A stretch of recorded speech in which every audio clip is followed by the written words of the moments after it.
Profesor, ito ho naman ay ano no, ay kumbaga ano lamang na kaisipan lamang dahil if you recall, nung una po nagkaroon din ng survey, sa inyo ba yon na sinasabi na mas maraming Pilipino ang pabor na magkaroon ng impeachment laban kay VP Sara? Hindi sa amin yun, Ted. Okay, opo. Pero alam ko meron ganong resulta sa ibang survey. Opo.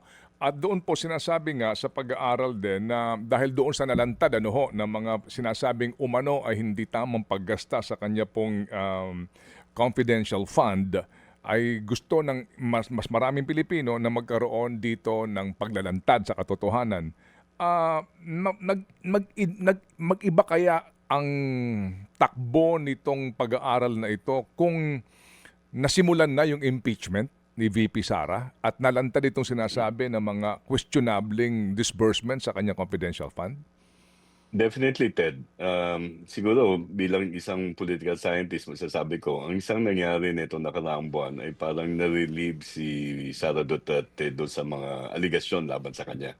Dahilan sa hindi nagsimula yung impeachment trial. Naantala yung impeachment trial, magsisimula pa lamang to sa uh, uh, June 2, no, kung daw Mm, nagkakamali. mm, Ngayon, depende sa impeachment trial, depende sa bigat ng ebidensyang ilalabas sa impeachment trial. Kung ang ebidensya na ito ay talaga nagpapatunay na dapat ay panugutin si VP Sara, maaaring maka-impluwensya ito. Magiging laki ang impluwensya nito sa pagtitiwala at pag-aaproba kay VP Sara. Kaso nga lang, hindi natuloy. mm, Ah, Gaya nga sinabi ko, parang na-relieve siya nung pressure na kasi nung Pebrero nakita natin nanatili yung level ng disapproval niya sa ibang mga area. Maging sa NCR, 1 out of 3.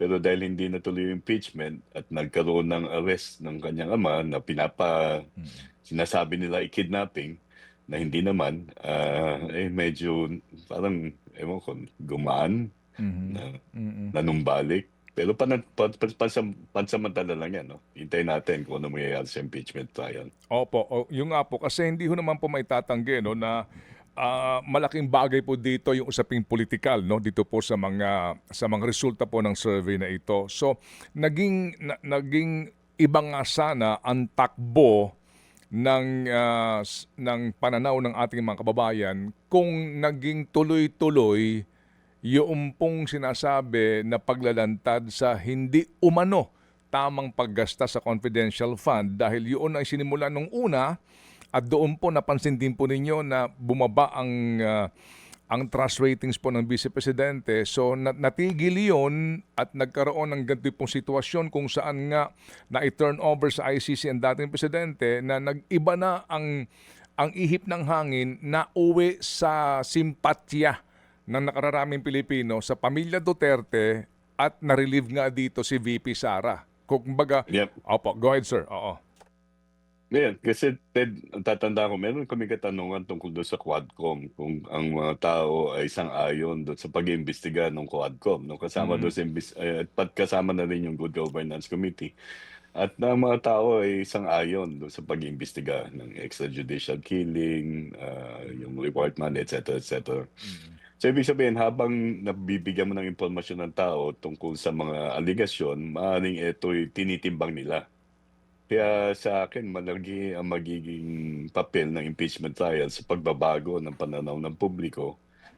Maaring ito'y makapagdulot ng pagbaba, maaring namang tumaas kung ang ebidensya ay napakahina naman at ang prosecution naman ay hindi mapakita na talagang may pang-aabuso sa paggamit ng pondo ang si Sara Duterte.